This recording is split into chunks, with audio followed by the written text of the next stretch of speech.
Gujarat એટીએસના SP Shri કે પટેલને એક બાતમી મળી હતી કે એક ઈરાનમાં રહેતો હાજી ફિદા નામનો ડ્રગ સ્મગલર છે.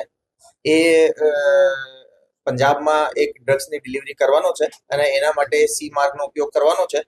તો આ જે માહિતી મળી હતી એ મુજબ લગભગ 15 અને 16 એની નાઇટ અને મોર્નિંગ સુધીમાં એક સ્પીડ બોટમાં ડિલિવરી થવાની છે એ બાતમી મળી હતી.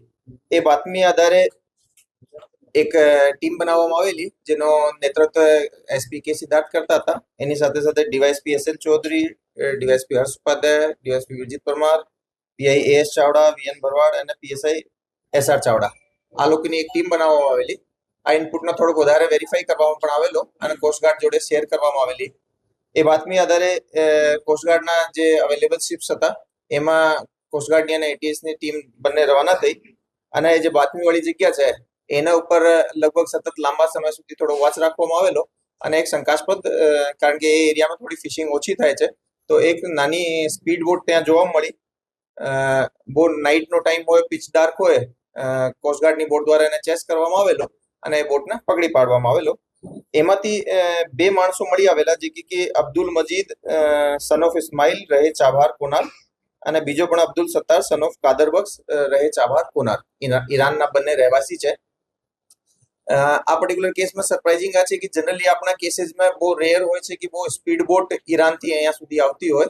જનરલી એક મોટી બોટ આવતી હોય છે, એમાં એ સિમ્પલ ઇન્જિન લગાવીને બહુ સ્પીડથી એ લોકો ચાલી શકે. બોટની સાઇઝ ઓછી હોય, નાની હોય છે અને એમાં ઓબીએમ જે ઇન્જિન હોય બહાર લાગતો હોય, જેનાથી બહુ તરત જ એ બહુ તેજ સ્પીડ પકડી લે છે.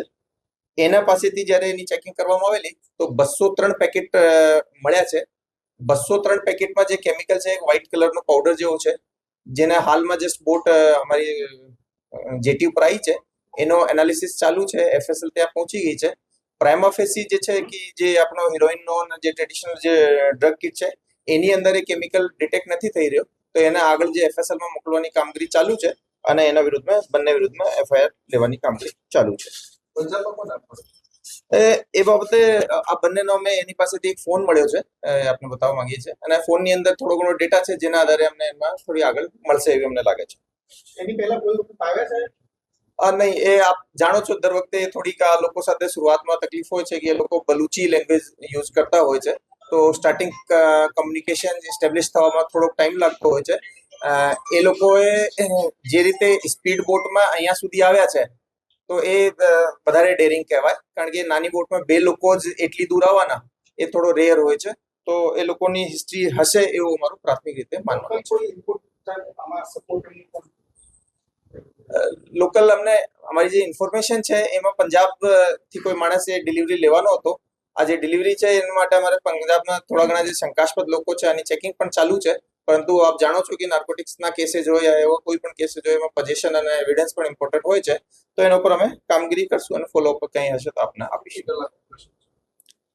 એ લગભગ પરમ દિવસે રાત્રે અહીંયાથી ટીમ્સ રવાના થઈ હતી અને લગભગ 140 માઇલ લગભગ કોસ્ટગાર્ડથી શિપથી એ લોકો ગયા હતા. ત્યાં લગભગ 8-10 કલાકની વોચ પછી આ લોકોના બોટ જોવા મળી હતી અને પકડ્યા હતા. સર, ચાબાર ઈરાનના નેટિવ હતા અને તો બીજી કોઈ કન્ટ્રી સાથે ઇન્વોલ્વમેન્ટ હતું? કારણ કે ડાયરેક્ટ આવ્યા હતા ઈરાનથી ગુજરાત સુધી કે કોઈ બીજી કન્ટ્રી ઇન્વોલ્વમેન્ટ હતું? નહીં, હાલ પૂરતી જે ઇન્ફોર્મેશન જે છે અને પ્રાથમિક રીતે જે બોટની બનાવટ વગેરે પણ જે છે નાની, એ બધું જોતા એ લોકો ઈરાનથી ડાયરેક્ટ જ આવે છે. અને આપણે જોશો તો મેપ ઉપર જે કોનાર્ક જે ચાભાર જે છે એ ઈરાનના એકદમ લગભગ ઈસ્ટર્ન પાર્ટમાં આવે છે, પાકિસ્તાનથી અડીને છે. તો એમ ડિસ્ટન્સ અગર બંદર અબ્બાસ વગેરેથી આપણે કમ્પેર કરીએ તો એ ઇન્ડિયાથી નજદીક થાય છે. ના, એ જે શંકાસ્પદ કેમિકલ હાલ મળ્યો છે એના સિવાય હું કીધા આપને કે એના જે ખાવા પીવાની વસ્તુઓ થોડી ઘણી અને થોડા એક મોબાઈલ ફોન, આ બેસિક જરૂરિયાત વાળી વસ્તુઓ એમાં પાસેથી અમને મળી આવેલી છે. જો એક વસ્તુ આપણે સમજીએ કે જે મોટી બોટ હોય છે એના અંદર એ લોકો મોટી લાંબા સમય સુધીની ફિશિંગ કરતા હોય છે, તો એમાં આમ લોકોની વધારે વ્યવસ્થા હોય છે. નાની બોટમાં માણસોને બેસવાની, માલ મૂકવાની કેપેસિટી થોડી ઓછી હોય છે. પછી તેલ પણ એ સ્પીડથી ચાલતી હોય તો એના માટે થોડો એક્સ્ટ્રા ડીઝલ પણ રાખવાનો હોય છે અને એ લોકોને બહુ લાંબી જરૂર નહીં પડે. ફરી અગર ચાબાર પર જ જઈએ તો 25-30 માઇલ નોટિકલ માઇલ પર આવરની સ્પીડથી પરત જઈ શકે, પરંતુ એ લગભગ 3-4 દિવસની એટલીસ્ટ એની પાસે ડીઝલ અને એટલી વ્યવસ્થા એની પાસે હતી. કેવા પ્રકારની બનાવટ તમે કહ્યું પ્રતારિત ભૂલકા વગેરે આવી બનાવટ થઈ? જે આપણી પાસે સ્પીડ બોટના જે કેસીસ છે 2 વખતે મારા ખ્યાલ ઉપર મને જેટલો ખ્યાલ છે લાસ્ટ 4-1 વર્ષમાં જોવા મળ્યા છે. એમાં એક વખતે આપણે આજ પોરબંદર ઓફ કોસ્ટથી કેસ કર્યો હતો, જેમાં લગભગ 60-61 કિલો આપણે મુદ્દામાલ પકડ્યા હતા અને એમાં 6 લોકો આવ્યા હતા. એ પણ એક સ્પીડ બોટ હતી, પણ એની સાઈઝ થોડીક એનાથી વધારે હતી. એ સિવાય એક વખતે ઓખાની અંદર એક તમિલનાડુનો માણસ છે, જેનો કે ઓમાન થી એને આવવાનો હતો અને એનો પાસપોર્ટ ત્યાં એ લોકો લઈ લીધા હતા ઘણા બધા લોકો. તો પછી આ ઈરાનથી ઇલીગલ રૂટ મારફતે સી મારફતે આવ્યો હતો. એમાં એક એ રીતની નાનકડી બોટ એ પહેલા આવેલી છે. એ ત્રીજો કિસ્સો અમારા ખ્યાલ ઉપર નાની સ્પીડ બોટથી આટલા દૂર સુધી આવવાનું મળી આવેલ છે.